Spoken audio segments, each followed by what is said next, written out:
गिरगिट की तरह रंग बदलने वाला इंसान कभी भी वफादार नहीं हो सकता। यह बात हमेशा याद रखना। नमस्कार दोस्तों, मैं ज्योतिष आचार्य वासुदेव मिश्रा आपका अपने चैनल सत्य की खोज में हार्दिक अभिनंदन करता हूं। दोस्तों, आज का यह ज्योतिष का कार्यक्रम आप लोगों के लिए यानी कि तुला राशि वालों के लिए बेहद ही ज़्यादा खास कार्यक्रम साबित होगा। आज हम चर्चा करेंगे दैत्य गुरु शुक्र के राशि परिवर्तन प्रभाव के बारे में। जी हाँ, 7 मार्च 2024 की प्रातः 7:09 पर आकर्षण, दाम्पत्य, सौंदर्य, ऐश्वर्य, वैभव, कला, गीत संगीत के प्रतिनिधि ग्रह शुक्र अपनी वर्तमान वायु तत्वीय राशि मकर राशि को छोड़कर अपने परम मित्र शनिदेव की मूल त्रिकोण राशि कुंभ राशि में प्रवेश कर चुके हैं, जहां कि वो 31 मार्च 2024 की शाम तक रहेंगे। उसके पश्चात पुनः राशि परिवर्तन करके अपनी उच्च राशि मीन राशि में प्रवेश कर जाएंगे। तो ऐसे में बड़े विस्तार के साथ जानने का प्रयास करेंगे कि दैत्य गुरु शुक्र अपने परम मित्र शनिदेव की मूल त्रिकोण राशि में गोचर करते हुए किस प्रकार से आपको परिणाम प्रदान करेंगे। शुक्र के इस गोचर काल के दौरान आपके जीवन में कौन कौन से बड़े परिवर्तन हो सकते हैं, किन किन क्षेत्रों से विशेष तौर पर आपको सफलता की प्राप्ति होगी, वहीं कौन कौन सी बातों का इस गोचर काल के दरमियान आपको विशेष ध्यान रखना है और शुक्र देव के इस गोचर प्रभाव को और ज़्यादा बेहतर परिणाम प्रदायक बनाने के लिए क्या उपाय आपको करना चाहिए। ये तमाम प्रकार की जानकारी आज के इस ज्योतिष के कार्यक्रम में आपको बताएंगे, इसलिए कार्यक्रम को बिना मिस किए अंत तक देखने का प्रयास कीजिए। और अगर आप अपनी जन्म कुंडली पर हमसे परामर्श लेना चाहते हैं तो वीडियो में और डिस्क्रिप्शन बॉक्स में आपको हमारा कॉन्टैक्ट नंबर मिल जाएगा, जहां से आप व्हाट्सएप के माध्यम से या फिर डायरेक्ट फ़ोन कॉल के थ्रू अपॉइंटमेंट लेकर अपनी जन्म कुंडली का विस्तार पूर्वक अध्ययन करवा सकते हैं। तो दोस्तों, अगर गोचर कुंडली की स्थिति को समझने का प्रयास करें तो इस समय गोचर कुंडली में राहु मीन राशि में संचरण कर रहे हैं, जो देवगुरु बृहस्पति की साधारण राशि होती है, और देवगुरु बृहस्पति स्वयं अभी मेष राशि में संचरण कर रहे हैं, जबकि शनिदेव भी अपनी खुद की मूल त्रिकोण राशि कुंभ राशि में चल रहे हैं। तो यहाँ पर शुक्र और शनि की युति बनेगी, और यह जो युति बनेगी ना दोस्तों, यह एक नहीं, दो नहीं, बल्कि पूरे 30 साल के पश्चात बन रही है। और धन के कारक देवगुरु बृहस्पति के साथ शुक्र और शनि दोनों के दोनों ग्रह तीसरे 11वें यानी कि लाभ का संबंध बनाएंगे। इसे अत्यंत ही श्रेष्ठ कहा जाता है। वैसे देखा जाए तो शनि और शुक्र आपस में मित्र ग्रह हैं, परंतु शुक्र जितना देवगुरु बृहस्पति की राशियों में श्रेष्ठ फल देते हैं, उतना श्रेष्ठ प्रभाव वह मकर और कुंभ में नहीं दे पाते। विशेष करके मकर में, कुंभ में तो फिर भी उनका प्रभाव बहुत हद तक श्रेष्ठ होता है। और यहाँ पर गोचर कुंडली में एक और बात आपको समझनी होगी। देखिए, मंगल अभी आने वाले दिनों में राशि परिवर्तन करेंगे, लेकिन जब तक मंगल राशि परिवर्तन नहीं कर लेते हैं तब तक राहु और मंगल, ये दोनों के दोनों ग्रह, क्योंकि पीछे मकर राशि में मंगल और आगे मीन राशि में राहु, ये दोनों के दोनों ग्रह शनि और शुक्र को पाप मध्यत्व में डालेंगे। हालांकि इस युति पर और किसी अन्य पाप ग्रह की दृष्टि नहीं पड़ेगी, और गुरु के साथ इन दोनों का लाभ का संबंध, तो ऐसे में पाप मध्यत्व में होते हुए भी काफ़ी हद तक श्रेष्ठ परिणाम आपको प्रदान करेंगे। देखिए, जब भी कोई ग्रह अपनी उच्च राशि में होता है तो वह अपना अत्यंत ही श्रेष्ठ परिणाम प्रदायक साबित होता है।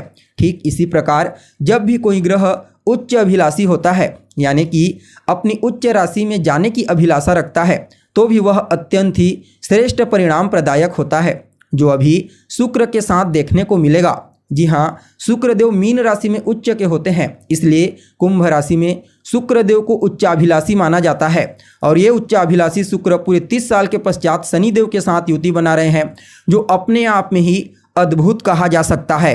देखा जाए तो आप लोगों के लिए यानी कि तुला राशि वालों के लिए शुक्र का यह गोचर आपकी राशि से पंचम भाव में हुआ है। उच्च अभिलाषी शुक्र शनिदेव के साथ युति बना करके और देवगुरु बृहस्पति के साथ तीसरे 11वें यानी कि लाभ का संबंध बना करके पंचम भाव में गोचर कर रहे हैं। निश्चित तौर पर आपके लिए शुक्र के इस गोचर को अत्यंत ही श्रेष्ठ कहा जा सकता है। जी हाँ, प्रेम संबंधों में आपकी स्थिति पहले की तुलना में और ज़्यादा बेहतर होने वाली है, यानी कि प्रेम संबंधों में मजबूती आएगी। छोटी मोटी लड़ाइयाँ अगर पूर्व से चली आ रही है तो उससे आपको राहत मिलेगी, और विद्यार्थियों के लिए तो कहना ही नहीं। जी हाँ, शुक्र के इस गोचर को विद्यार्थियों के लिए अत्यंत ही श्रेष्ठ कहा जा सकता है। विद्यार्थियों का मन पढ़ाई लिखाई में लगेगा, सफलता मिलेगी।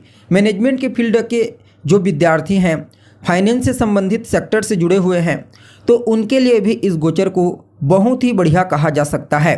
जी हाँ, इस गोचर काल के दौरान आपका दाम्पत्य जीवन यानी कि वैवाहिक जीवन भी बड़ा ही सुखद दिखाई दे रहा है। संतान पक्ष से बहुत बढ़िया आपका तालमेल रहेगा। संतान को लेकर यदि कोई चिंता थी तो वह चिंता दूर होगी।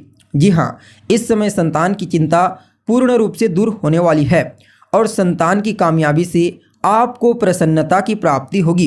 परंतु अपने बच्चों के स्वास्थ्य को लेकर जरा सावधान रहिए। आपको अपने खुद के भी स्वास्थ्य का ख्याल रखना होगा, खास करके पेट से संबंधित कोई परेशानी ना हो। बाकी देखा जाए तो इस गोचर को आपके लिए बहुत ही बढ़िया कहा जा सकता है। यूँ समझ लीजिए, इस गोचर काल के दौरान नए रिश्तों की शुरुआत होने वाली है। जी हाँ, प्रेम विवाह की प्रबल संभावना नज़र आ रही है, यानी कि अगर आप किसी के साथ रिलेशनशिप में हैं, प्रेम संबंध को विवाह संबंध में तब्दील करना चाहते हैं, तो निश्चित तौर पर इससे बेहतर मौका और आपको नहीं मिलेगा। और कहीं ना कहीं परिवार के लोगों के साथ आपके तालमेल बेहतर होंगे। परिवार के लोगों का पूरा सहयोग आपको इस गोचर काल के दौरान हर कार्य में प्राप्त होगा। और देखा जाए तो एकादश भाव यानी कि लाभ भाव पर दृष्टि पड़ने के चलते कहीं ना कहीं इस गोचर काल के दौरान आपके लाभ के रास्ते हुए भी खुलते नजर आएंगे। लाभ के एक नहीं बल्कि अनेक रास्ते आपके जीवन में आने वाले हैं, खुलने वाले हैं।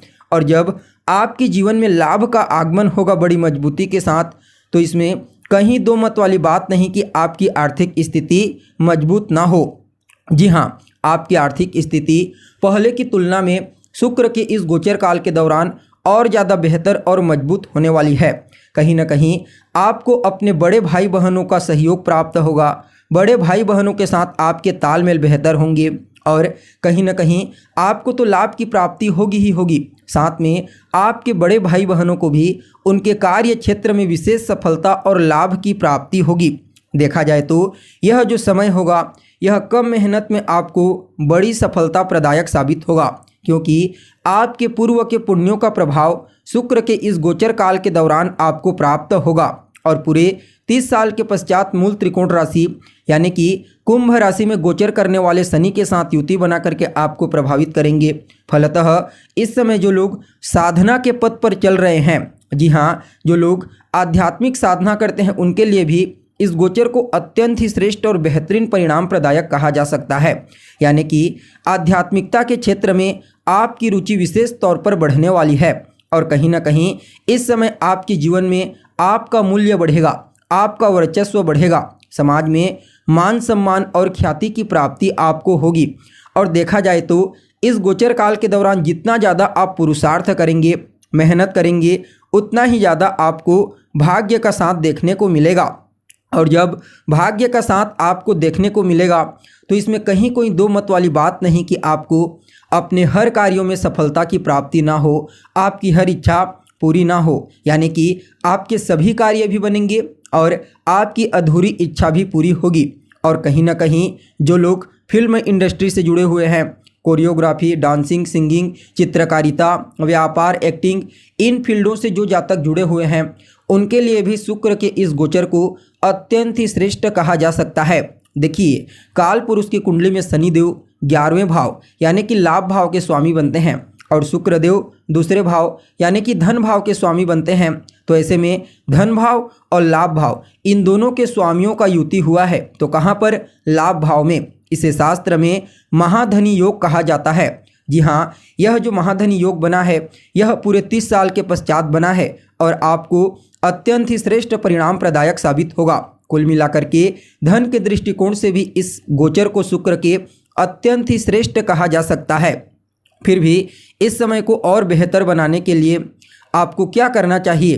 तो रोजाना गाय को रोटी खिलाइए। हो सके तो रोजाना नहीं खिला सकते तो शुक्रवार के दिन खिलाइए, आपके लिए यह गोचर उत्तम साबित होगा। तो दोस्तों कैसी लगी आपको जानकारी? हमें उम्मीद है जानकारी आपको अच्छी लगी होगी। अगर जानकारी पसंद आए तो इसे लाइक करें, शेयर करें और अपने दोस्तों के साथ शेयर करें और हमारे चैनल को सब्सक्राइब करें।